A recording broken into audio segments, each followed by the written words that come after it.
so careless, progress too soon. But you got me so breathless, can we work it out this time? Though you got money on your mind. So go and see the lights and rise once more. I could be fooled by you tonight, but not Oh, Cordelia.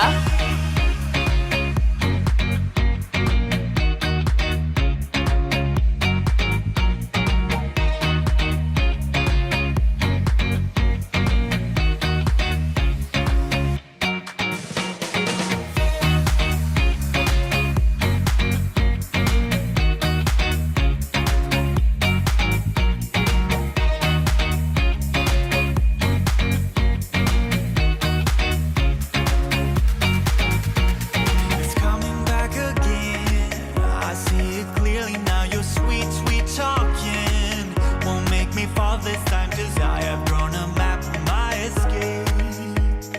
Don't you even try, 'cause it's too late. I'm someone else, although I look the same way. Teardrops that fell, but it's just another delay. I'm over us, I'm over you. Forget about another deja vu. So go and see the lights rise once more. I could be fooled by you tonight, but not this time.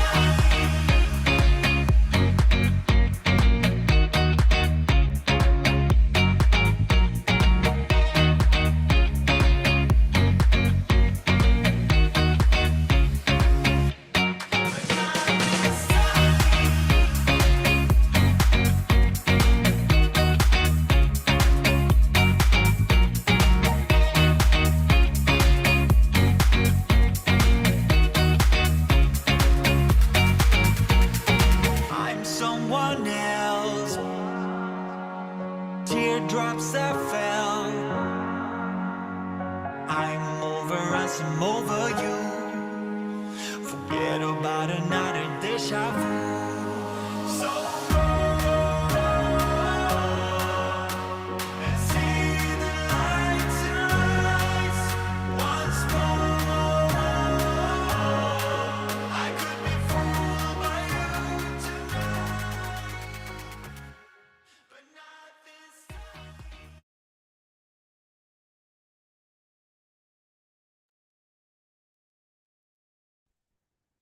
Hello and welcome to the Rebellious Business Show. I am flying solo today, so I am going to make the most of this, but I'm going to definitely need some support from the rebels. If you are watching live, give us the rebel emoji in the chat on Facebook, on YouTube, wherever it is. This is the rebel emoji. I love that. I've got Jennifer in the live audience doing the rebel emoji as well. As we've said, this is two rebels coming together I was gonna say to make love, but like I didn't mean it in that way. This is love being made. Anyway, nonetheless. So welcome to the Rebellious Business Show, guys. I am Caroline. I am joined today by a very special guest, which is Kennedy from Email Marketing Heroes, who is actually a little bit of a personal hero of mine. Can we get Kennedy forwards? Hello. Hello. You are now going to be spotlighted. Oh, we've got the rebels pouring into the, I always call it the changing room for some reason, Kennedy. So, Oh, but lovely. this is So we're the making changing room. love in the changing room. I That's knew what's I happening could today, count on folks. you. I knew I could count on you. How are you doing, Kennedy? I'm living my very best life, thank you. How are you? I love that. I'm already beaming from ear to ear. Because yeah, I just And not from head to toe. love this. So hey, rebels, all in the live audience and also on Facebook. Oh, we've got a morning from Mark Lyford. Oh, Cordelia has shared the rebel emoji. She is leading by example. Kennedy, did you know this? This is our rebel emoji. This is the official rebel emoji. It's two rebels making love. And I've got Andy Dobson on Zoom with us live. I'm not really sure what kind of group I've joined now. Oh, was I not clear? This is a big old orgy. That's what this is. This is a big old virtual Right, orgy. the shirt's coming off. It's coming off. There we go. Oh my God. Yeah. So yeah, you're gonna fit in perfectly well. Great. Okay, so I've shared everything on Facebook. So I'm doing all the sharies, just making sure everyone's fine. Check some comments. If you are not following us, what are you doing? Why aren't you following us? Click the follow button. If you're watching on YouTube, click the thumbs up, the like, the subscribe. There's so many different buttons across the platforms. Just pick the thing that makes you get all the notifications, the bell, the whatnot.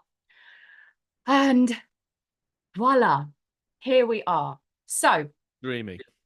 today, Kennedy is going to be taking the hot seat in our awkward questions segment. He is also going to be delivering some goods on email marketing, which specifically doesn't want to make you sick in your mouth, which our rebels desperately need. And he's also going to be the rebel in the spotlight for our rebel game, which is kind of a version of Would I Lie to You? So are you ready for all the shenanigans and fun and craziness, Kennedy? Yes. Well, I'm not sure if anyone's ready for what's about to happen, but You're not it's ready going to for the be a virtual- laugh, and I think we'll have a laugh, and probably at my expense, and then I'll share some good stuff that you can go and use with your businesses, and then we'll have more of a laugh at my expense. It's a laugh at my expense sandwich. Yeah. I love this. Absolutely love this. So yeah, I'm afraid I'm so sad that Cordelia is not with us today to experience the laugh at Kennedy expense sandwich, but we will get into the show. So usually we have Jennifer coming forwards and asking Cordelia and myself an awkward question, which the rebels submit every week. And the idea is that it gives the rebels and everyone watching just an opportunity to get to know the faces behind the brand, to get to know us, to see how we really interact, to see our dynamic, because everything put out on social media can sometimes be like, here's what I want the world to see. Here is what you guys need to know about me, and this is my highlight reel. But we like to say, look, people, it's all about connection. People is what makes the people behind a business is what makes it like the magic, right? So we like to go, okay, spontaneous question, just so we can kind of riff and talk and get into it and showcase who we really are. So today, I'll be presenting that to you. So you'll be answering an awkward question. And usually we have two people answering this. So I'm not sure how time is going to go. We might have to come up with some more awkward questions to cover the timing. So if you guys have an awkward question or something you'd like to know about Kennedy, that's not business. Well, it can be business related, but it's not a business question. It's not about training. It's not about, how do you get like 100% open rates on emails, for example, which he's definitely going to tell us later. I'm just joking. If you have something you'd like to know from about Kennedy, share. It'd be lovely to hear your answers, and also, of course, engage in the chat. And we're going to be talking about your comments as well. So, Kennedy, are you ready for your awkward question? Yeah. Okay. Oh, sorry, we've already got one. Okay, so this is a two-part. This is a two-part question. Okay, and you can think about it and just talk through it. But what is your biggest insecurity, and how does it impact your business? Well, it's an awkward question, isn't it? Thanks, Jennifer, for that. My biggest insecurity is it's that whole thing of the biggest, isn't it? Like that. I want to make sure I'm truthful here. Oh, okay. It's my biggest insecurity, or at least significant. You don't have to categorize the insecurities. Yeah. And go, Yeah, but I'm just trying to think what it really is, because obviously what we all try and do with our insecurities is we try and bury them, and we try and not think about them. So, and I've been doing lots of work on burying my insecurities. My biggest insecurity is, I think I think while I would like to think I like don't care, I really Okay. care too much about whether people like me or not. And I care Oh, like way more than I should. And I know people are like, oh, you shouldn't give it. Like if they don't like you, it doesn't matter. But you I can think totally I swear, care. by the way. Yeah, I do. I do. I'm like, You give a shit. yeah, like I do care. I do care. I care a lot. So I Mm. think that's probably my biggest insecurity. Well, it's definitely one of my biggest insecurities is whether they and I think because and the thing is at school and stuff, I was so basically I grew up like my parents each my dad had 3 jobs, my mum had 2 jobs, Mm. and we never had any money. I didn't have the trendy clothes. I didn't have Adidas Making up for stuff it and now. yeah. Do you know what I mean? Like I didn't have any of that stuff. Mm. And so at school I was never in the popular crowd. And so I think that's probably where my my sort of it's the reason I've been a performer for a long time. I do lots of keynotes, I do lots of teaching, I do lots of training. Is because I'm like an addict to the applause. Like I had a really sheltered life. Like I've never smoked a joint or done a line of coke. I've never done any of that stuff. Right? I wish I was cool and I was like, oh yeah, as soon as I get off this, I'm gonna do 2 lines off the back of my cat or something. But like, I've never like done any of that stuff. But my addiction is probably applause. That's the thing that's the thing. That's pretty pretty difficult to admit, but yeah, that's my thing. Like when people clap and laugh, I'm Mm. definitely a sucker for approval. I really get that. I really get that actually. Just some reflection on that is like I thought for a long time that I was a bit ashamed because I thought I was quite attention seeking. Yeah. And through working on myself and through like just growing and becoming more secure, I was actually like, no, I love people and I love making people happy. Oh, And I don't like people. Don't think for a second. No, I'm joking. it's all about you. No, it's not their happiness. Most I don't people are care if they're twats. No, they're not. That's not true. they are. But I still love them in all their twattiness. But yeah, so I really resonate with that. I love, not necessarily applause, but I love making people happy or like making them entertained or making them. I love giving people like good feelings, and it's Have you ever done any delivered. work on your love language? Hmm.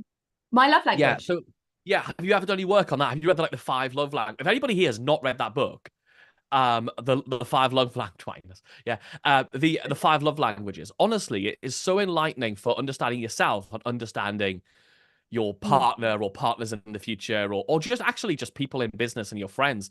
And I always try and like with all my friends, I try and figure out or just outright ask them Mm. like, what is it that is your love language? Like, oi. um and it really is amazing how it changes how you think about yourself with your own love language and knowing what yours is and all that sort of stuff. So I think that's I think it's quite good. Yeah, I'm really into that. I think mine is where I think the one I give is words of affirmation. I'm a very affirming person. Yeah. My friend actually the other day said we need to make up a new one for you. She thinks I'm a very good active listener, so I can really listen and hold space to someone and not reassure them or tell them everything's gonna be okay. I just listen and listen and listen. I can take it all in and like so she's like, that's your love language that I deliver. I think I think I like quality time. I think that's my receiving. I love so that probably makes sense. I love I an think that the audience. act of listening is quality time, though. I would argue that's what that is. Oh, okay. Oh, yeah, you're right. You are right. See, already giving wisdom.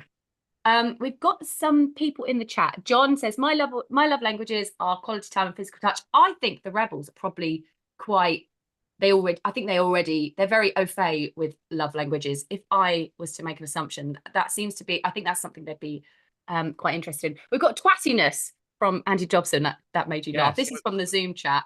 Love it. I And can see on that. Facebook. I was about see that's called And Cordelia, I was about to say, I'm Caroline, by the way.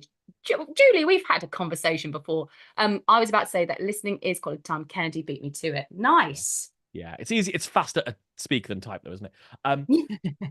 Shall I answer Marnie's question? Marnie's question, which is, what's with the Les Mis poster behind me?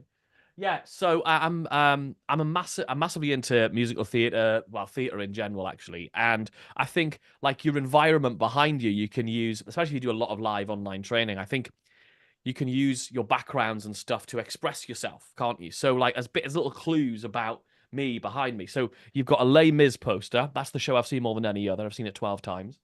Wow. Then I've got an on-air poster because I'm on something, probably air, right? We've Um, already understood it's not coke or weed, it's so not just Coca air. Weed. You're living on air. There's a Rubik's cube in up. This is pretty cool. I'm gonna show. Oh, come bring it. I've never shown anybody this before, but this is a Rubik's cube in a bottle. Wow. Isn't that cool? That Because is I like really stuff cool. that makes no sense. So yeah. Oh look, John's got a Rubik's cube. Oh, Just need a bottle now. John is the Rubik's Cube man. Oh, I can't do one. Oh, I can't do a Rubik's cube. It's in the bottle. well, you need to get on to John Denley then. He's going to tell you all about it. He'll share everything on how to do a Rubik's Cube. There is a second part to the question, by the way, Oh yeah. which was how does it impact your business? Oh yeah, sorry, I sidestepped that like a bloody politician. I'll be putting up the taxes next. So and freezing the pensioners. Let's so yeah, how does it impact my business? I think one of the things I've definitely done is learn to lean into that. So like one of the things I think is really easy to do is look at what everybody else is doing and go, I've got to do that. I've got to do ads, or I've got to speak on stages, or I've got to, do this thing. But really, if you look at your strengths and your weaknesses, and often your weaknesses influence your strengths, then I know that I'm a strong communicator, and I've become a strong communicator online in more recent years, but also in person on stages and stuff because of my want for the applause and for the praise and all the things that I want from that insecurity. And so the way it's impacted my business is I've just leaned into it and gone, cool, how do I satisfy my personal needs and my personal neediness? And how do I satisfy that by leaning into it rather than going, I'm going to run away from it? I go, cool, what need does that give me? And I'm like, well, I'm gonna become a really good teacher of things. And while I think, in our programs, we deliver, the cutting edge, simplest but most effective email marketing stuff, I think, we do deliver the best in class in that stuff, but I think we deliver even better in how we deliver that stuff because we make it fun, we make it interesting. I bought a course from a competitor the other day because we should all be doing that, right? Buying a program from our competitors and see what they're doing. And he was like this super successful guy who teaches email, and he was just like mumbling away. And I was like, that's not very accessible. Like I don't have great hearing, right? So I was like, what the hell is he saying? Like, he was like mumbly Joe over there.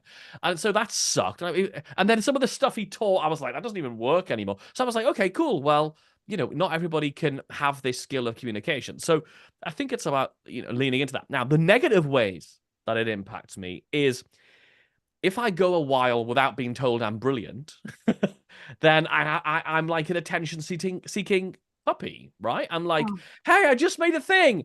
And I'll send it to like a team member. And I'm like, tell me I'm great. Please tell me it's brilliant.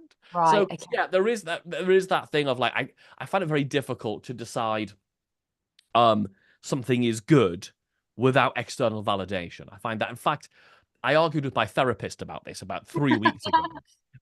She said, well, why do you feel like you need external validation? And I said, well, how do you know it's good unless the person you're writing it for says it's good? Like, how do I know if my sales page is good or my emails are good unless they convert? That's the measure of the thing. Or how do you know a joke is funny unless somebody laughs?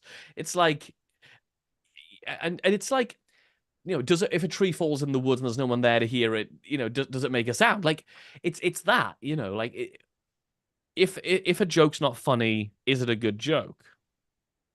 I don't know. Watch Stuart Lee and figure that out. I mean, I don't know who Stuart Lee is, but I just like the referencing. Andrew's face is telling me everything. He's a comedian who doesn't even care if you laugh, basically. Oh, I love that.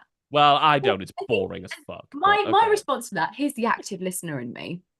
It's not that a joke. I think there's objectively good stuff, right? There's objectively good landing pages. They convert, but by garnering a sense of self-worth through the external stimulus is where that's going to impact your feelings of self.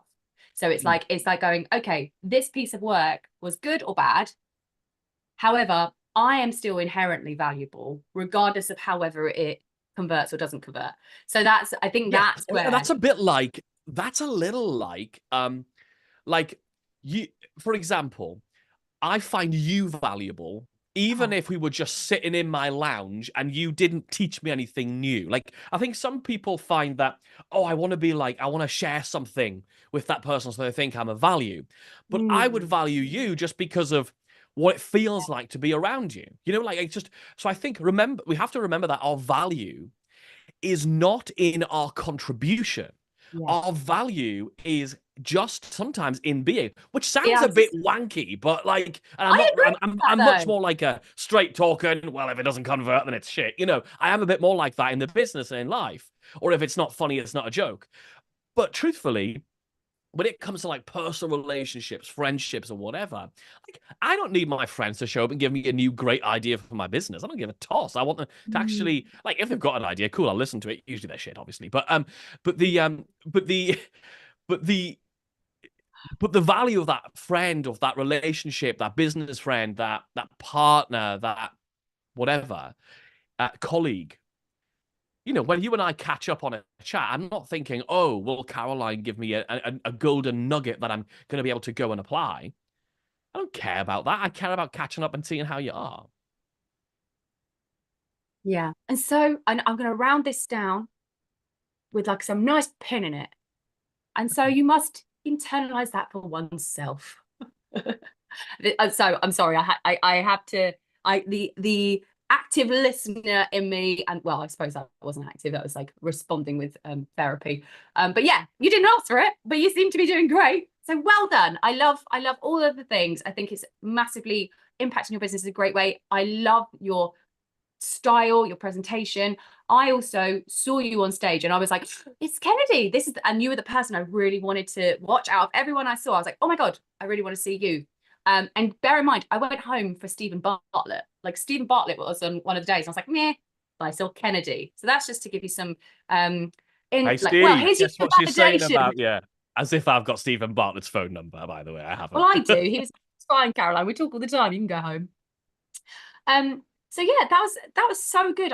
That was a really amazing answer. I really appreciate that. You're very open and honest. Some comments. Andrew Fahy says, nice to have a bit of wankiness and twattiness on a Wednesday morning. John says, Stuart Lee is I mean, I don't know about you, as Andrew. I call it Wanky Wednesdays. Oh Lord, I love having the rebels on. Like, we try and keep it somewhat like PG, not totally PG, but it's always like run away with us when other people get involved. So thank you guys for now inventing Wanky Wednesday. I wish I had sound effects because that would be a great time to do. Because we're going to enter into the next part of the show. And just before we go into it, everyone, I would love you guys to give some insights on what you think. Like, does that resonate with you? Do you like? I think the rebels are very not extroverted, but they're big and proud, and they get out there. So I think this would probably resonate with a lot of the rebels. So we'd love to know what your insight is. Like, what's your biggest insecurity? How does it impact your business? And also, do you resonate with like the want for external validation and to make people to enjoy the responses of other people? I'd love to hear. Like, comment in the chat, share, let us know. That'd be really great. Now, until then, Kennedy is now going to be flying solo to give some email marketing goodness. Imagine if it was like, no, Kennedy's going to talk to us about something completely different. No, he's from Email Marketing Heroes, going to give us some email marketing goodness. So yeah. Thanks. Kennedy, we're going to spotlight you. Yeah, and could I get can you upgrade me to allow me permission to share my screen, please? Sure. Yeah. And while you're doing that, could everybody just tell me in the chat? I want to make sure this is like gonna serve you guys the best. Like that's what I care about more than anything. Like I'm gonna get the most praise if I give you the most value. So that's gonna work for both of us. So let me know in the chat what questions you have around email marketing, and I'll try and make sure I weave as many answers to those things into what I'm about to share with you. And I know that some of you might be doing a lot of email marketing, some of you might not have done any, and that's all cool. But I want to show you how to really take advantage of this medium. And I'm going to do it using hieroglyphics, also known as my handwriting, Oh, in a second. Don't worry, we're not popping over to ancient I think Egypt. Jennifer, is Kennedy able to share? Because I don't think I I'm. am. I am. You are. Jennifer's All right, hooked me perfect. up. She's my Lovely. dealer. Why is Yeah. it so all? It's all like gone like drug innuendos, and I'm not even into it. I don't know what's happened. When you find yourself in a The lane, lady you're like, I does can't protest stop. too much, I think. No, I'm I know. joking. Like, What's the biggest mistake that people make when email marketing with a new audience? That's a great question. Yeah, keep those questions coming in because I can see them and I'll make sure I weave them in. and I'll All right. share any that are on Facebook as Oh yeah, well. do. Um, I love that. And John says, how many emails is too many? How long is too yeah, this is long? great. HTML versus plain text. Beautiful, great questions. Ask me any questions at any level. I do this a lot, so I'm all good to take your questions. All right, cool. So what we're gonna do is just share my iPad so I can doodle. I'm a bit of a visual person. If you get visually distracted and if your ADHD is gonna go wild with you, just close your eyes and imagine this is a podcast, because some of these doodles will be for you and some of these doodles will be for me. All right, that's how we're gonna do it, and I hope that's okay. All right, so here's the thing, right? What I'd love to know from the people who are here live is, what is your main product? Right, what is the main thing you sell? Is it a course? Is it a service? Is it a physical product? Is it a physical location? What is the kind of thing that you sell? Let me know in the chat, because I want to introduce you to a concept called the Roam offer. Ooh. Okay, so the Roam offer, as soon as you figure this out, you'll make your business way simpler. You're going to make it so that all of your marketing, not just your email marketing, becomes faster, easier to do, takes less time, and actually you end up with a compound effect of a lot of marketing. I'll show you what I actually mean by that broad phase of compound effect of marketing in a second. Don't worry, I'm not going to just say random things. So Andrew is telling me he's doing photography branding. Done for you analysis service from Charlene, lovely. Andy as a service, on site for a client in manufacturing. All right, so and keep those coming in because that's really good. I want to make sure I keep this relevant to you. SEO services, freelance personal assistant. Love that, Danielle. I love that. I can tell you a funny story about personal assistants at some point. Definitely not PG, but you'll hear that story another time. Mental health fitness. I love that, John. All right, cool. So, also remote. Okay, cool. So, in our businesses, most people have a bunch of different offers they can offer. Either it's different programs, different services, things. Coaching services, Teresa, perfect. All right, so date night planning, love that. Oh my god, I love it. All right, so I might actually get some date night planning service. I think that's a great idea. I think my girlfriend would like that. And now you're thinking, he's got a girlfriend? I know, I'm shocked too. Can't believe it, right? Yeah, many questions now, right? So into the Roam offer. What I want you to do is decide on what your all roads lead to Rome offer is going to be. I'm going to use my business as an example just so you can so I can illustrate it, right? Our main program is a thing called the Email Hero Blueprint. And that's basically the reason it's our Rome offer is it's because it's our most scalable offer. As in, by scalable, I mean it's not passive. I hate that idea of passive income. Most of it's bullshit anyway. But it's scalable to the level I want it to be. So whatever you want your income goal to be, whether that's 50 grand, 100 grand, a million, 10 million, a gazillion, I really don't care. I work with clients who are at all stages and have got all different types of targets within that. But your Rome offer has to be the singular item that allows you to have the capacity to reach that goal. So let's just make this a really easy number. And this number might be big for some people. This number might be too small for other people, but it's a number that I can do the maths on. And that's the most important part now together, friends, because I'm dyslexic and the math is not going to happen. Oh, by the way, if I spell any of this wrong, it's because I'm dyslexic. Yes, I'm an email guy and I'm dyslexic. So, hey, it's always fun in my inbox. So let's just imagine this thing is going to be 100,000, right? So our goal for the year is going to be 100,000, right? With my most scalable robe offer, right? To get to 100,000, I can easily get to 100,000 with that a year because my program is $2,000. We sell in dollars because Americans are cool with dollars. They freak out if they see a pound sign, whereas Brits are like, oh, I know what a dollar is because I've watched lots of Netflix, right? So, at 2,000. I've got capacity to sell enough $2,000 things to make this, an example, $100,000 income revenue, right? Income goal. So that's what your Roam offer is. Your Roam offer is going to be the thing that is scalable enough to get you to where you want it to be, and that might be it might be, if you've got a service, it might be some kind of retainer service. So yes, you might go in and do the initial piece of work, but is there a retainer piece on the back? Or it might be the initial service, all right? So once you've got your Roam offer, here's how I want you to structure your marketing. Here's how I want you to structure your email marketing in particular, but all of your marketing to get more sales of that Roam offer. Because the problem you've got with before a Roam offer, right? So let's call this BR, before Roam, right? Before Roam, it looks like this. You've got product A, and you're putting time, that's a clock, and money into trying to sell product A. And you've got a second offer, and you're putting time and money into trying to sell it. The problem is, both of these are limited resources, especially time. You can make more money. We know that, right? That's a scalable resource. But time, you're never getting back Wednesday, the 18th of September at 10:59 a.m. You're never getting that time back ever again. 2024, I should say, right? We're not getting the timing back again.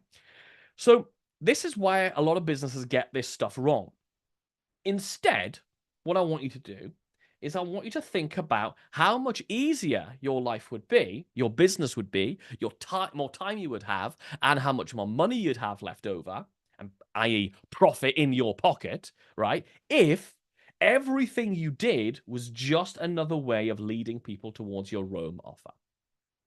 So yeah, you might see me advertising a course about how to get your emails delivered, right? Which is the course I'm delivering today, actually. So we're selling that last minute seats on that today. So we've got emails going out about all that sort of stuff. So I might have a course about that. And it might look like my emails and my social posts are all talking about this course called Get Delivered. That's what it's called. But on the back of that, everyone gets offered the Roam offer. Sometimes our emails go direct to the Roam offer. Sometimes our emails go to, hey, I'll give you this extra bonus if you buy the Roam offer. And sometimes there's another course in the middle.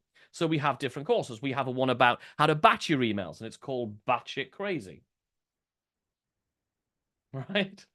People always love the name of that program. I'm pretty pleased with myself with that. Right? I really like that. I was muted, but I laughed. So again, we'll sell Batch It Crazy, and that might be, I don't know, 200 quid or something. I don't know. And then on the back of it is the Roam offer. The idea is that all roads lead to Roam. You can't go through any of our funnels, any of our offers, anything without hearing about, in our case, Email Hero Blueprint, but in your case, whatever the heck that service happens to be. And here's what I want you to think about. With your emails, everything in your business becomes easier once you've got your email marketing sorted, right? Think about it. If you have a great engaged email list, and it doesn't have to be big. Some of our students joined us. I remember Sheila, she's a coach from London. And she came to us, she had 78 people on her email list. She wanted to launch a mastermind. She used some of our email campaigns and sold out her mastermind and then created a 6-figure business doing over 100 grand a year from 76 subscribers. Now, I'm not saying everyone's going to do that. No, of course not, right? But Sheila did, and that's amazing. And we've got some people who've got like a gazillion subscribers, 100,000, 500,000, something like that, doing different things. The good news is, whatever your however many email subscribers you've got, everything becomes easier. Every single thing that you want to do in your business becomes easier. Let me show you why. Let's say you've got Instagram and you've got a Facebook group and you've got, I don't know what else you might have. You might have a YouTube channel, all the stuff you might be doing, Facebook ads, all the stuff, right? And they're all pointing to your email list. That means you're basically collecting everybody in one place. Ultimately, you're leading everyone to one place, which means this asset here, an asset you own, an asset that you have the data for, that you can't fall out with, is growing. But then, whatever you want to do, so let's say you want to launch a new product or service, okay? Well, you can go to that email list and go, bang, I've got a new product. There you go. Get some sales in. Do some research. Get a wait list going. So a wait list. You could do an event. Send that to your email list. You could do a webinar. Send it to your email list. You could launch a new podcast and get it to #1 on Apple Podcast because you've got an email list, right? If you've got a new YouTube channel or a new YouTube video, you can get more views on that YouTube video, more downloads on that podcast.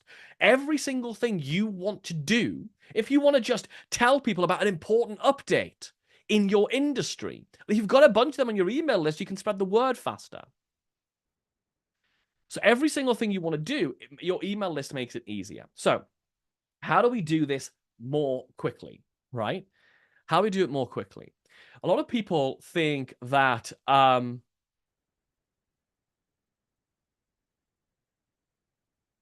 lot of people think that email marketing has to take a lot of time. I spend less than an hour a week on my email marketing because I've got everything else to do in my business. I've got courses to teach. I've got sessions like this to deliver for nice people like you. I've got the finance to do. I've got all the things that come with having a business. And certainly if you've got a business that's getting bigger and growing aggressively and stuff like that, like we are. So how do we make this simple? Everything I'm going to share with you and everything I teach always is stuff that I've come up with to make things better or simpler for me. So the conundrum we all have is, how do I send emails? How often do I send them, as somebody asked? And how do I do it in a way that doesn't sound like I'm always selling something, but how do I also do it in a way that does actually make sales? And we want to really balance that. So here's the formula I want to give you today, right? The ratio of content, value, giving versus asking, selling, needs to be 2 to 1. I want to give 2 pieces of value and 1 request. But here comes the problem. For most people, the way they've interpreted that is, I spend 2 days teaching some stuff, and then on the third day, I ask them to enroll in a thing. And the problem is, if on that third day, all the people who would have bought didn't check their emails that day, or didn't decide to open that email, you've lost the selling opportunity. That sucks, right?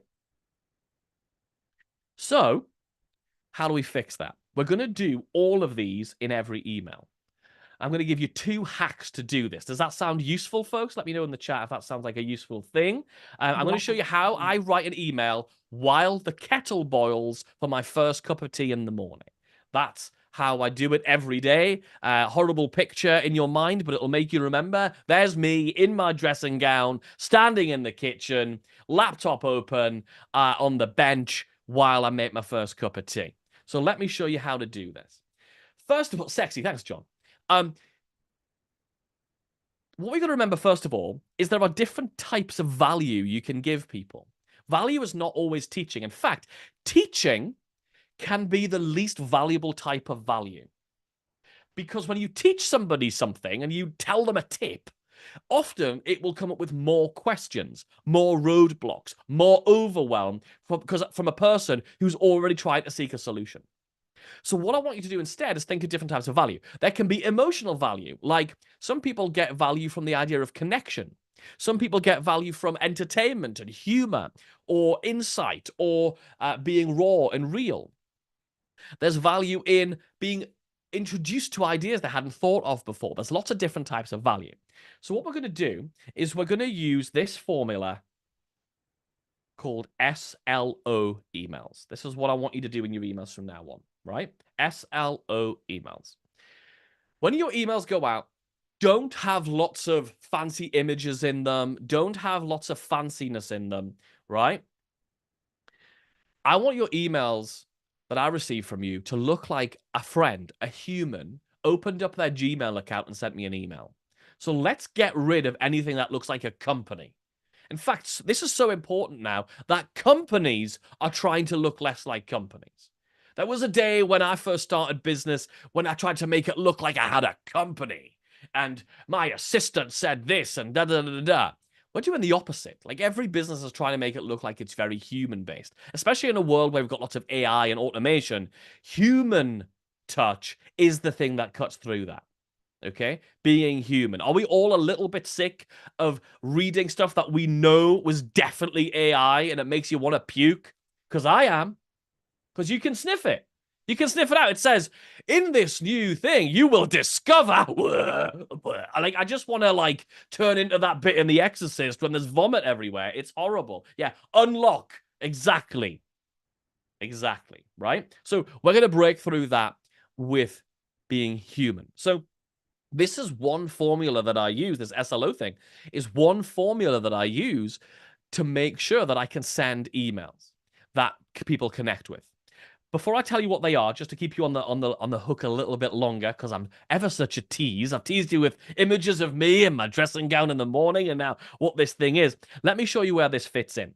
So somebody, a human being, joins your email list. There they are. That's my illustration of Caroline. She looks beautiful. We love her, right? She joins your email list because she's seen something on your website that makes her go, yeah, I'm going to give you my email address. Cool.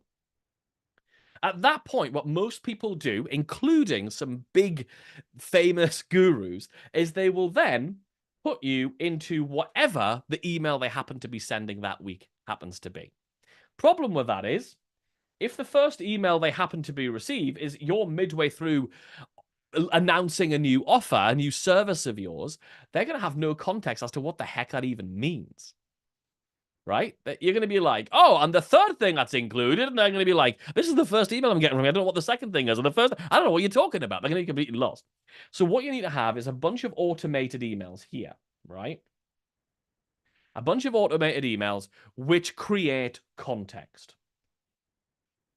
These emails also, these automated emails, and they can be simple. When I say automated emails, I want you to have two ingredients in an automated email. Don't log in your email platform and think, I need to do all these things. It's going to give you way too many options. There are two elements of good automated emails.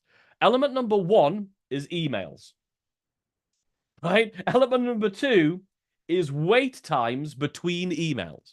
That's the only two things that should be in any automation. It's send an email, then wait 24 hours, 3 days, or whatever, and then send another email. That's the only things I want you to have in them. These emails that you're sending automatically for each new person are creating context and introducing your Rome offer. That's what it should be doing, right? And you're going to find lots of creative, different ways of introducing your Rome offer that appeal to different reasons that different people buy, okay? Of course, I've got frameworks for that. That'll be for another day. We can talk about that. Only once they have graduated from what we call this thing the email engine, which is those automated emails that people get as soon as they join.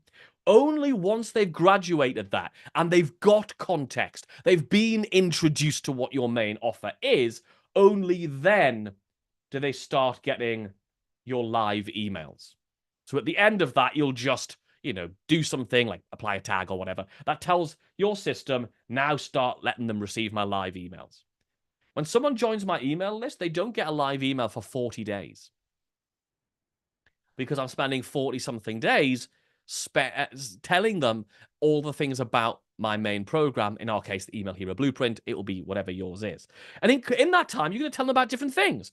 You're going to tell them about, maybe you've got a podcast. So we've got a podcast called The Email Marketing Show. So we link to Apple Podcasts where they can go and search for The Email Marketing Show. And in one of them, we'll link to our free Facebook group called the Email Marketing Show Community. We'll say, hey, if you want to come and hang out with other entrepreneurs for free, we've got this free community called the Email Marketing Show Community. Go to Facebook, search for the Email Marketing Show Community. You can come and join us. And a bunch of people do. In fact, I know that a bunch of you who are here with us today are already in our free Facebook group, the Email Marketing Show Community, because that allows us to nurture people and introduce our offer.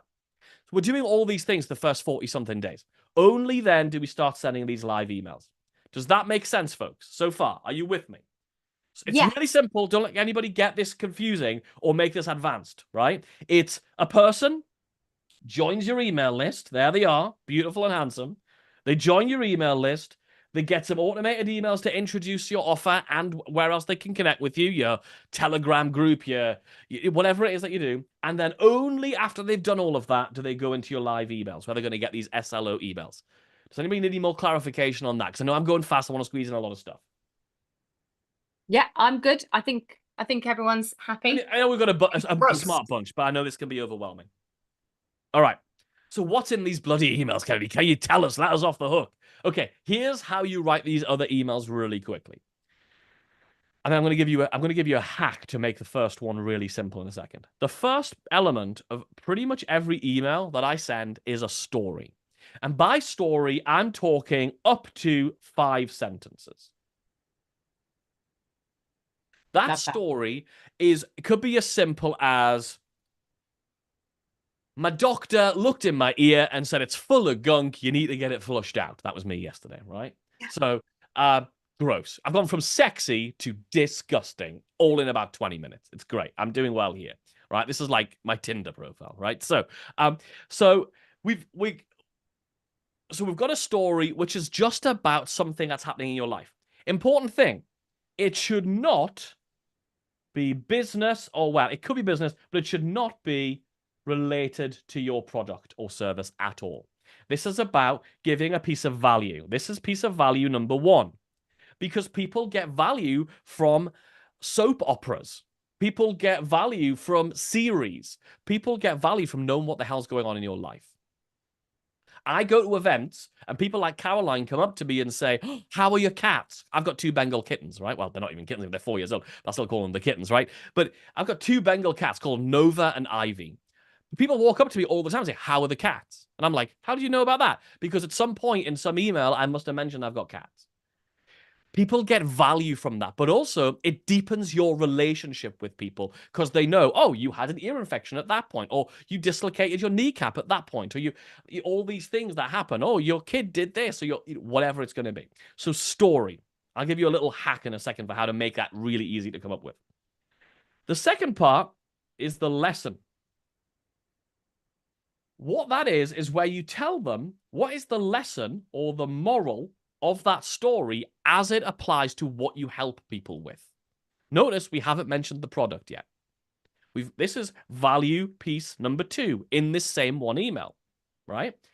So you're going to come up with that little story you told. How do I turn that into a fable, into a moral, into what's the lesson that my people can learn from it based on what they come to me for? So in my case, I always relate my story to your email marketing. Here's the lesson from that story. The trick, by the way, is when you're writing the story, don't try and think, how does this relate to a lesson? Because your brain will get paralyzed. Think about one thing at a time. Just write the story. Then we've got the O. And this is the offer. Notice how up here we said 2 to 1, value and asking. This is the ask. And in the offer, you can offer something that's free. So that might be, hey, I talk about how to make this easier in this week's episode of the Email Marketing Show. Go and click and listen to it on Apple Podcasts and Spotify now. It might be something free like that. Or it might be something that is paid. The free thing could also be register for a webinar. I'm doing a live Zoom, whatever it's going to be. It could be a paid thing. It could be, hey, we've got 46 different email campaigns made up of 6 or more emails that allow you to present your offers in lots of different ways inside of our Email Hero Blueprint program. Click here and find out more about it. And that's a paid offer. Or I'm doing this little mini course about this thing. It could be a paid offer. But in each email, if you just follow story, lesson, offer, you always give automatically 2 pieces of value to 1 ask. What does that mean? It means that you're constantly nurturing people. You're constantly giving value. And at the right time, when someone is ready to buy, they have the link handy to go and buy the thing. And of course, you can change that offer if you're doing different things throughout the year, throughout the month, right? Final bit, and I think I probably need to shut the hell up because I'm probably running on and on and on.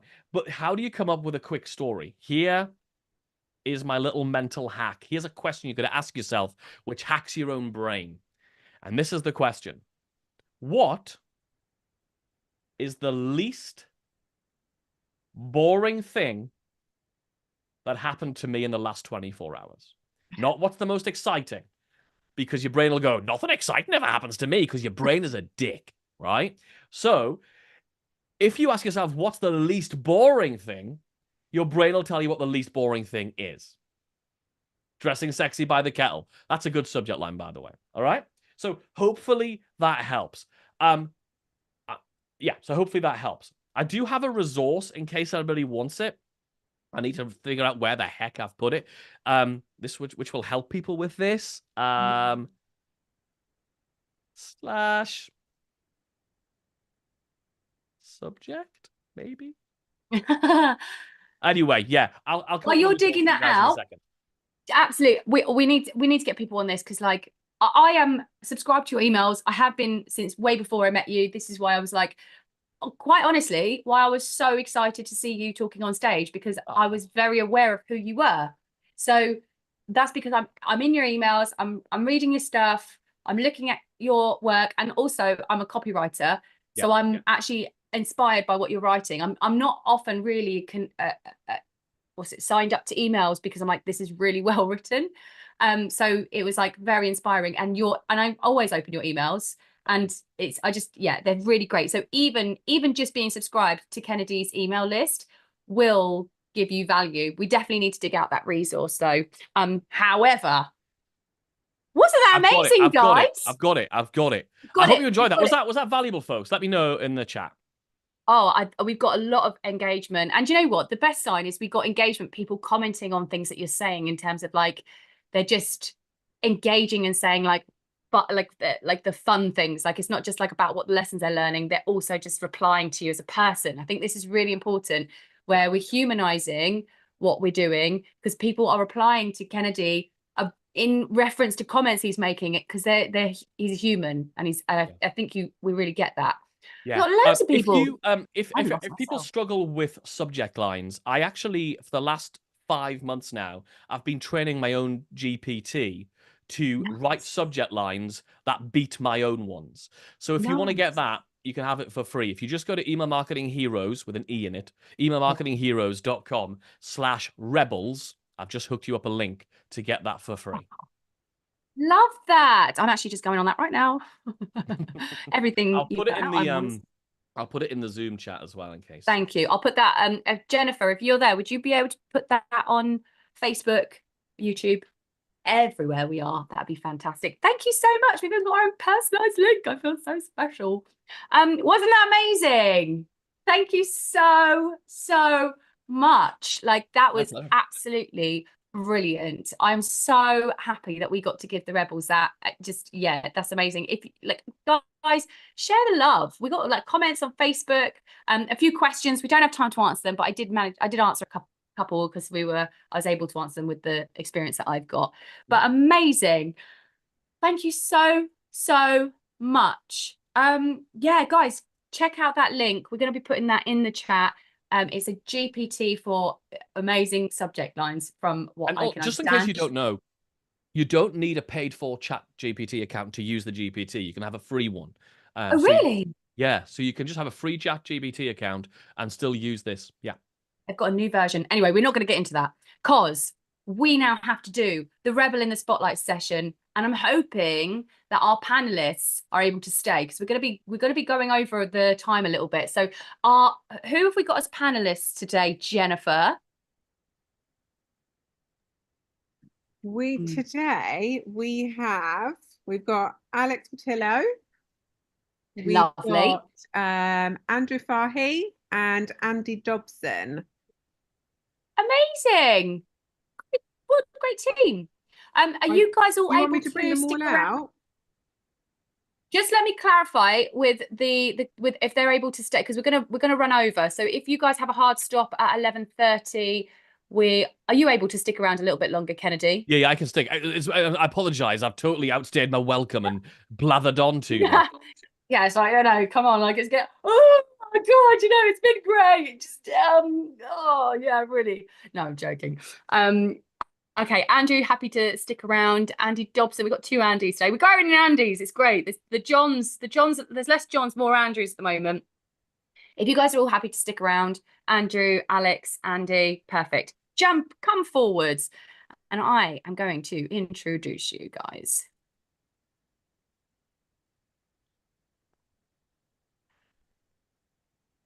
Okay, we're going to add spotlight. This is also the part, actually, typically, this is the part where I introduce Kennedy. But since you've been here the whole time, I think everyone knows who you are. And we also give you out your lead magnet or a resource that you'd like to share. So we've already got that. Do you have anything else that you would love to share for the Rebels while we're doing this? Good. No, you're good. If you want to get that, I hope that'll be really useful to you. Of course, you're welcome to join our free Facebook group where we discuss email stuff as well. If I can help in any way, you just shout. Yeah, such a team player. So this is your panel of Rebels. So this part of the show is where you guys get to meet some of the Rebels in the Rebels Business Tribe. And also it's about bringing people together. That's why we have everything live on Zoom, because we like connecting people. It's all, if in business, it's all about who you know, building connections, building contacts. That is not done through attending loads of webinars, like giving out elevator pitches at networking events, handing out your business card. Those are really stiff interactions that just don't result in connections. So this is our way of helping our Rebels connect, helping you connect with our Rebels, and helping you all build your contacts list and your connections while having a bit of a laugh as well. It's good fun. So first up, we're going to go ladies first. Alex Vitillo. Alex is apart from being our in-house Italian lady, just always bringing the Italian flair. She's a former finance professional turned holistic money breakthrough coach and healer, and she's founded a transformative venture after a personal tragedy. She's passionate about blending business coaching with spirituality and quantum physics. Alex guides others toward abundance, well-being, money breakthroughs, and monetizing talents and skills while keeping a balanced life through their business. So we've got her lead magnet, which is claim your clients, claim your cash. So that's a free video series to attract clients and cash. Jennifer's going to be sharing that in the chat right now. We also have Andy Dobson, and I had the pleasure of actually meeting Andy prior to him joining the tribe, and got to he's just a really great character, and has is it the dogs? He's got a whole Facebook page for a dog, and it turned into a bit of a thing. Andy is an operations / supply chain lean specialist. So he's an engineer at heart, and he really enjoys seeing businesses run efficiently. He works in operations and supply chain, encouraging communication and collaboration, working with processes and people. And from what I know, Andy is now transitioning into coaching. Is that right? Or consulting from this? We haven't got it in the in my notes, but no lead magnet today. How about somewhere to follow? Any social media, or are you just here for giving us the value? You dig out any social media or anything? You can look me up, linkedin.com/in blah blah blah, Mrs. Dobson's boy. Mrs. Dobson's boy. Okay. Yeah. linkedin.com/Mrs. Dobson's boy. Go and interact with Andy over on LinkedIn. So yeah, and if Jennifer, if you could find that link for me, that would be absolutely wonderful. And last but not least, we've got quite a diverse panel today. We have Andrew Fahy. Andrew was a primary school teacher for 20 years, and he's been a photographer for the last 2, and he's from Northumberland, but based in Loughborough. He is building a business to include repeat clients, not just one-off ones, and he Well done, loves babe. working with businesses Thank you keen so on much making this them. morning. Oh, what have I done? What have I done? Oh, sorry, I didn't realise I was on. Get yourself on mute. This is like having Martin on the call, just chiming in. I know, it's terrible. Martin's going to have something to say about that. She was talking to me. The dog has been found. We have great news. God, that's amazing. This is such a late start to Rebel in the Spotlight, but the reason Cordelia could not join us today was because the dog went missing, and it was for those of you who don't even have pets will think that's ridiculous. For those of you who do will be like, oh, thank God the dog was found. So yes. Okay, right.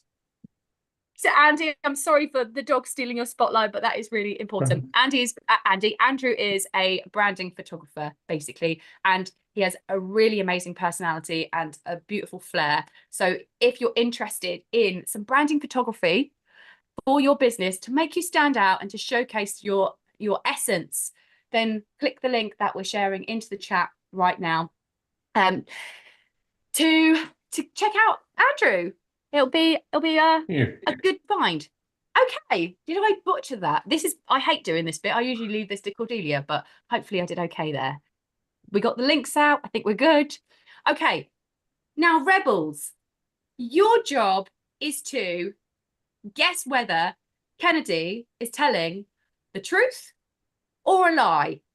And it's his job to be not found out. So he could be bluffing, he could be double bluffing, who knows? It's a big old poker game.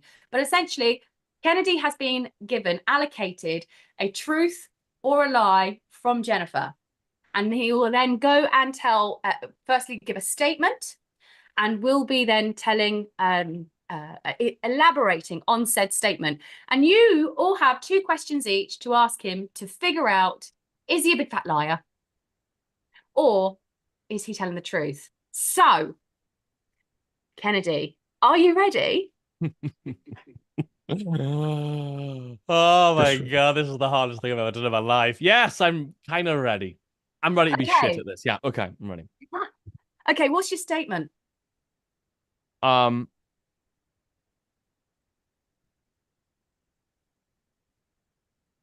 once met the Queen when she saw me in an opera. Oh, wow. Okay. Okay, we've got Martin already. Martin is very skeptical of everyone. He has already decided it's a lie. But don't take it personal. Martin says everyone's lying. Always. Although sometimes he's actually right. So would you care to elaborate and give us some details on that? So I'm not really into the royal family at all. So if some of these details are a bit wonky, obviously, forgive me because I'm not really into the royal family.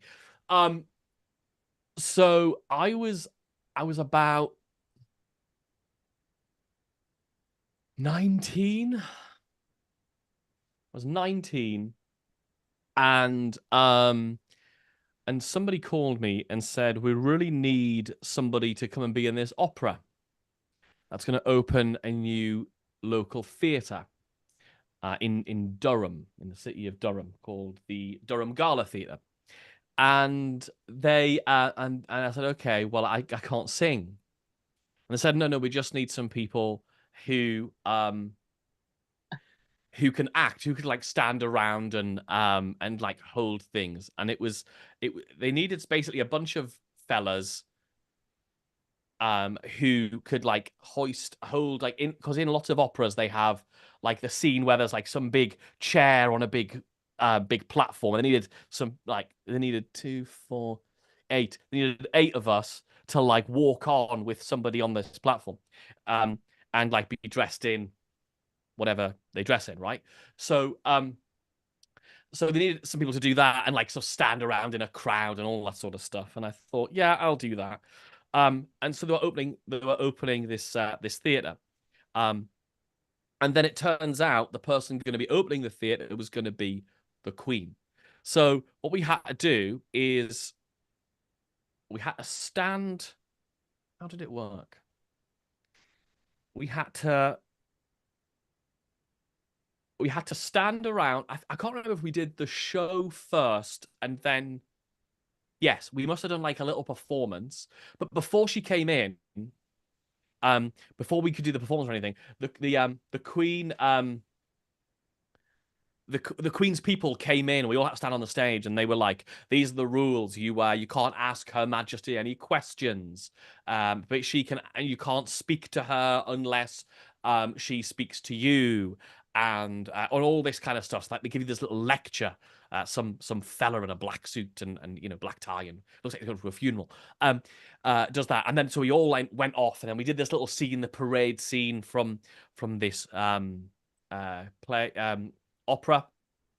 And then the Queen came in and wandered up the stage, and she was like really small and was like, that was very lovely. I mean, she probably fucking hated it because it's opera, right? But she was like, and then she was like, and then she left. I mean, she only saw like 3 minutes, and then that was that. And then I guess she must have cut the ribbon and opened the Gala Theatre in Durham.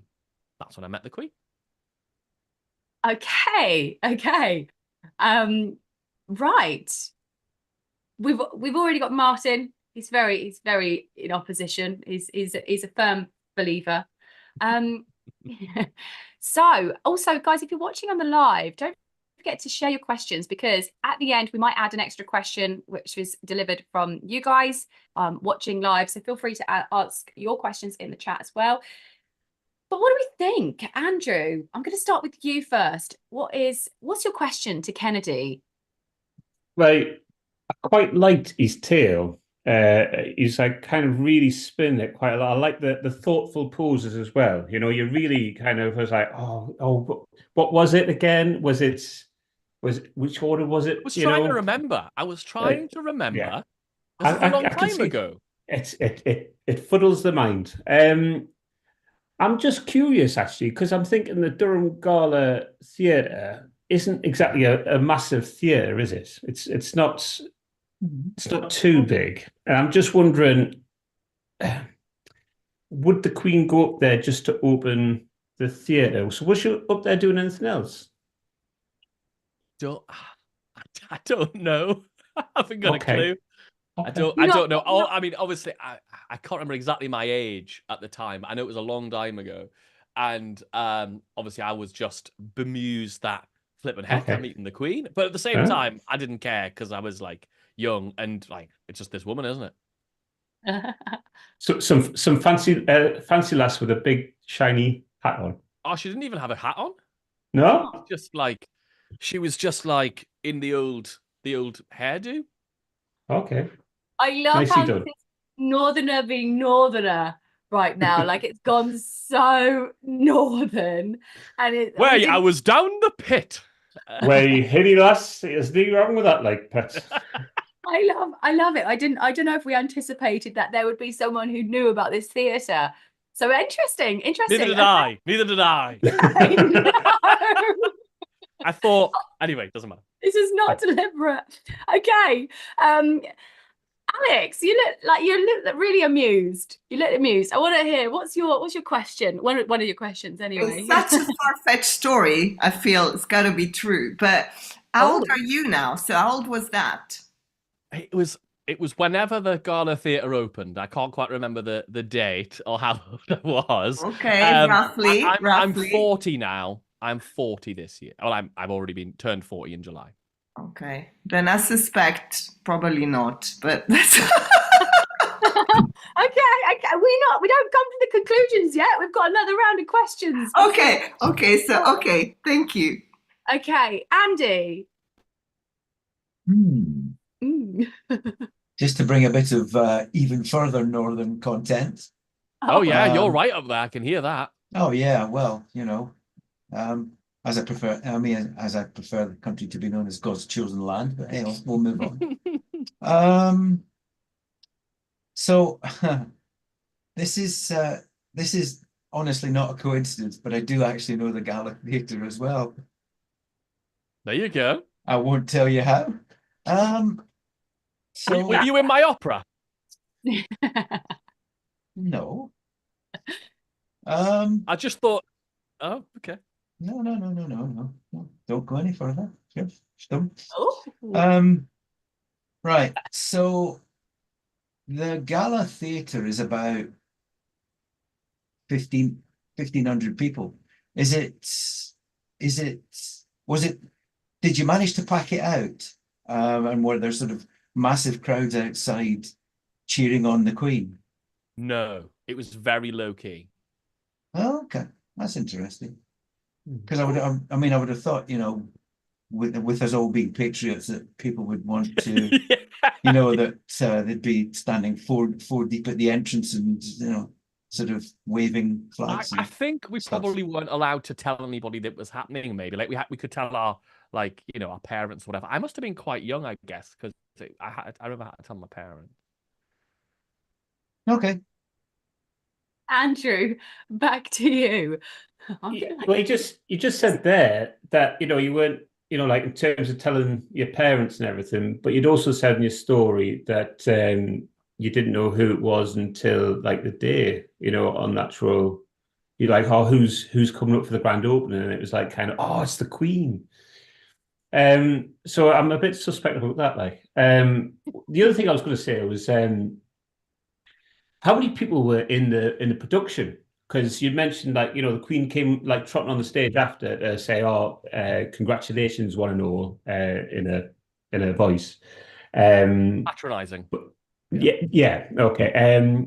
Yeah, I'll take your word at that one. Which, as we all know, is talking down to people. Yeah.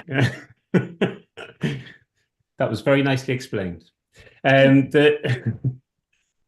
So, because you were you were in an opera and you weren't even singing, because you were saying at the beginning that you didn't even sing, so you were like carrying carpets or something. No, it was like I had to do various things, lots of standing around in crowds, and there was this like platform. There was like this procession type scene that tends to happen in operas, right? And I had to like carry a it was like a platform with like a chair and a person on it, and there was like a bunch of us carrying it. All right, okay. So I mean, the question is how many people were in the production? Because if there was like loads, that's quite a line to fit along for the Queen. It was a large production. It was a very large. But you didn't shake everyone's hand. We were a few layers deep on the stage. And just the people at the front, because I was when I was young, I was quite small for my age. I'm probably about average height now, but I was quite small, so I was at the front, and I got to. Oh right, okay. To shake the gloved hand. Yeah, exactly. All right. I can't remember if it was gloved or not. All right. Okay, Alex. Looking at the date that Martin put, February 2002, so that's roughly 20 years, right? And you said... I don't know. I can't remember the exact how old I was. So what is it right now? Martin has put the opening date, which is 2002. I was born in... Googling facts. Probably should have said that. There's been fact checking going on. Wow. I didn't realize that. I would have perhaps prepared more. Yeah. So how was your link to the theater? To the opera? Which opera was it, and how did you get there? How did I get there? I'm guessing I can't remember. What was the opera? It was a 2-act. It was 2 1-act operas performed the same show. And I can't remember which way round they were, but one of them was Pagliacci, and the other, and I'm going to butcher all of this pronunciation, and it's more embarrassing in front of an Italian, is Cavalleria Rusticata. I'm going to say, panel, do not go and Google. I feel like Andrew is. No. And Martin, don't you start going. Yeah, you can't be looking at the listings and saying, did they ever do those shows? Yeah. I was just responding to the chat. That's all I was doing. Okay, right. Just checking. Yeah. Okay. Yeah, no. I'm happy to go off my instinct. And they're often performed in two as together because it's known as Cavern Pag, like that sort of production where you do one show in the first half, one the other. I can't remember which of those two shows had the procession in, or what the hell I did in the other production. But was it a regular thing of yours to be in an opera? No, this was the one and only time. Okay. I did amateur theatre as a Okay. kid, but I'd never been in an opera. I don't think I did another So one. the one time you meet the Queen. Yeah. Go from there. Okay, Alex is really. We're supposed to limit this to 2, but she's like, right, yeah. I mean, I quite like it. I quite like the going at it. I am my empathy is like, oh God, this was like such an interrogation. Our rebels are more friendly than this in general. I promise you. We've just activated them. Andy, final question, Andy. What is Cavern Pag? That's what the two shows, Cavaliere Rusticata and Pagliacci, Pagliacci, okay. are shortened to when you do, because they're both one-act operas, and when you do them one in one half, one the other, like it's known as the Cavern Pag show kind of thing. That's the shorthand term for it. Yeah, okay. No, that's fine. I'm done. Short and sweet. There aren't more questions, are there? You're such an engineer, Andy. I love that. We've got like Alex like really getting into it. Andrew's spinning the on, and Andy's like, then I'm done. One and done. Perfect. Okay. We haven't actually got any questions in there, I don't think. I think everyone was happy to let the panel get on with it today, and I think we've got enough information. So, panel, it's your time to deliberate. I actually don't have the timer. I'm going to go get one. So you guys have 2 minutes to deliberate. We're going to, okay. John Stenley has asked one question quickly. It's a 1-word answer, I reckon. What colour was she wearing? Should be 1 word. She always wore one outfit, didn't she? Couldn't tell you. I haven't got a clue. Okay. I think that's a safe answer, isn't it? Yeah, sure. Yeah. It is a safe answer. So, gonna get my visual timer on. And I am going to run away, and Kennedy is going to hide, and remove spotlight, and then remove spotlight. You guys, you have 2 minutes to deliberate and come up with a unanimous. It doesn't have to be unanimous, I guess. Can you see my screen? Can you see? Yeah. 2 minutes. Go. So, guys, what do we think?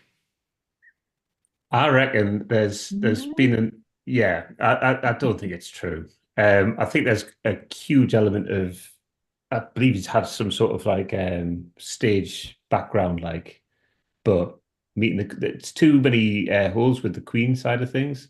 She doesn't shake hands, I don't think. And even to little minions, I don't know. There's some bits that are believable, but overall, my thinking is it's a lie. I don't think the Queen goes anywhere without a hat. Yeah, that's what I was thinking as well. Probably she was wearing pink, you would remember. Yeah. I thought it was a good story. Caroline, whatever you're doing isn't. Oh, it is counting down. No. It's on 00. Oh, it's really small. Yeah, 52. Oh, okay. Yeah. It's all good. And I'd be surprised that. I'd be surprised that it was a spontaneous. Can you come this afternoon and lift some heavy folk up on a throne? Because with things like that going on with the Queen coming, you'd be planning it for like the 28th of September next year. Yeah, and it wouldn't be low key as well. Yeah, because you'd want the people there because you'd want to properly celebrate this. And even if there wasn't going to be the Queen, you'd want it, if it's the opening thing, you want it being something grandiose. So you'd expect more people there. 5 seconds. Yeah, no. And lie. I deliberately misstated the capacity of the gala. Okay. Oh. Okay. Where am I? Can't find me. Somewhere near Reading, aren't you? Yeah, I am. All right. Sorry. Don't you know who I am? Hang on, somebody doesn't know who they are. I actually live really near Windsor Castle. Yeah, really, really near. I'm always knocking about. So I'll go ask. Well, I would have asked the Queen, but she's no longer with us. Otherwise, you know, I would have just ran and asked her. Okay. So Rebels, is it official? Are we saying it's a lie? Yes. Yes. Yeah. Okay. We need the drum. I don't have. Okay. I'm just gonna. I can't make a drum roll up. Kennedy. It is true. Ah. It is true. Oh, well I done. love It's Jennifer true. celebrating. Yeah. Do you know what? I'm secretly so flipping annoyed. Panelists, it means I have to find another 3 newbies for next week. Oh yes, Kennedy. This is a winner stays on. Obviously, you know Yeah. you're more than welcome. You're now obligated to come back. You have to come back again next week, Kennedy. I'm just kidding. I mean, we'd absolutely love to have you again. But yeah, it's typically a winner stays on situation. So now it's easier to find one rebel. It's harder to find 3. So Jennifer's upset with you guys. For goodness sake. Yeah. All right. Anyway, Strategically, Kennedy. one of you should have gone the opposite to the others. Like if to play the strategy of the game. I wasn't convinced. I was like, oh, It was literally an event. It was like very much a press-led event, and because of security, they didn't allow anybody else. I mean, it was crazy. The security meant they could have nobody else inside the theater. Do you really not Bonkers. remember what colour she was wearing? Oh, I've got no idea. I mean, John bloody- has done a Google. She was wearing yellow, apparently. you could have said anything. I would have gone, "Yep, I haven't got a clue." Okay. Wow. Well, Congratulations. well done, well done. It really felt like you were making it up on the spot on a few occasions. So Good. I mean, because some of it, I'm like, I don't know the answer to this, and Yeah. that's why I was evading any of the answers that things I didn't know. Yeah. I love it as well. So we had Mark Lyons on Facebook in the chat saying, and we have this every week. He's looking up to the left. It's all a lie. Oh, Martin that's was somebody who doing- believes in NLP, unfortunately. Yeah, it's like Martin was saying, he looked this way, and I was like, I love the I love all the body reading and all that. We're doing great. But yeah, my heart is beating for you. I was like, I feel so bad that I've subjected you to this. They're grilling you. But yeah, thank you Good. so. That was fun. I'm I can't believe I glad. actually, because it's almost harder to fool people with the truth. Yeah. You did look Like a bit making it up, uncomfortable. like you kind of go, "Are they going to just see through this?" I was like, "Well, they're going to just go, you did, that's that." Yeah, that's what's hard. You looked really uncomfortable. Like I thought it was a lie because of how uncomfortable you looked. So I was like, but yeah, you did a great job. You bluffed. That's it, guys. Yeah. This is Well you did done. amazing. Thanks, folks. That was fun. Panel has been terrible lately. We've got John won twice in a row, so we need a better panel next week. So guys, as we said, we're always like swapping the tribe people out. If you are a member of the Rebels Business Tribe, you get to go on in the panel. You also get to go in the spotlight. Currently, we'll have John coming back because he won the last couple rounds. So if you're interested, just reach out to Jennifer, let her know. You've obviously got to be available on a Wednesday for the Rebellious Business Show, but it's great fun. We share your lead magnets. We're going to be sharing snippets of the show. It's a really great way to get exposure and also to showcase your personality and just also show everyone like how great we are. So thank you so much, panel. You have been awesome. Thank you so much, Kennedy. You have been absolutely amazing. We've run 20 minutes over. You've given so much value here today. Guys, if you want to share, definitely join Kennedy's Facebook group. Don't forget to use the link that we have shared to get those GPTs for subject lines. We also would love it if you guys join the Rebellious Business Network, which is our free Facebook group. Of course, if you want to join the Rebels Business Tribe, we'd love to have you on board, but just get into the network. You've got to start building contacts, connections, relationships, and that is all done through connection and having experiences with people and really like getting involved, not through elevator pitches and spam posts and stuff like that. We really want to help build relationships. So guys, get into the Rebellious Business Network, start mingling, meet the rebels, join, do so many things for you to do at this juncture. But yeah, thank you so much, guys. Have an amazing week, and we'll see you next week for the Rebellious Business Show. It's been a pleasure. Thank you so much.